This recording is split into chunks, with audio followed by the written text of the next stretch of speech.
আমি যার জন্য বলেছিলাম যে রাজনীতিবিদরা বলছেন যে রাজনীতিবিদরা নির্বাচিত হওয়ার পর নির্বাচিত সরকারের কাছে যদি ক্ষমতাটা হস্তান্তর করে তখন সব প্রশাসন সব কাজ করবে, এটা বলতেছে সবাই, এটা আমি বানায় বলছি না। যে এই যে প্রশাসন কি ফর্মুলায় নামবে, দয়া করে একটু ইউনুস সাহেবদের দেন না বুদ্ধিটা।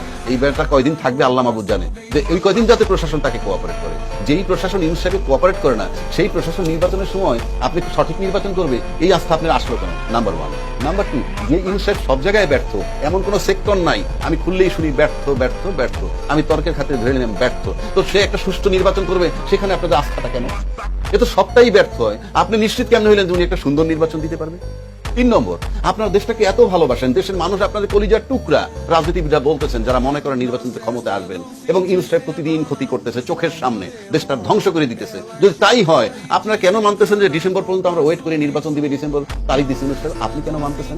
আপনি তো দেশের ভালোবাসেন। আপনি ফরগেট অ্যাবাউট ইউর ইউনুস দরকার নেই তো আমার। আমি দেশকে ভালোবাসি, জনগণকে ভালোবাসি, দেশটার ক্ষতি করতেছে, কাজে কালকে ইউনুস সাহেবের সাথে দেখা করেন, দেখা করে বলেন জাস্ট গেট লস্ট, আপনি চলে যান, দেশের ক্ষতি হচ্ছে, দুর্নীতি রোধ হচ্ছে না, চাঁদাবাজি বন্ধ হচ্ছে না, আপনি চলে যান, নির্বাচন দিয়ে আমরা দেব। সেইটা বলার সাহস আমি দেখছি না কাউকে। মানে আমি খুব লজিক্যালি বলতেছি। তো আপনি দেশটা ক্ষতিগ্রস্ত হচ্ছে তাকায় তাকায় দেখবেন, আর তার কাছে আমি নির্বাচন চাইতে পারবো না, আর সে ডিসেম্বরে নির্বাচন দিবে, আমি মেনে নিব কেন? আমি মানতে চাই না।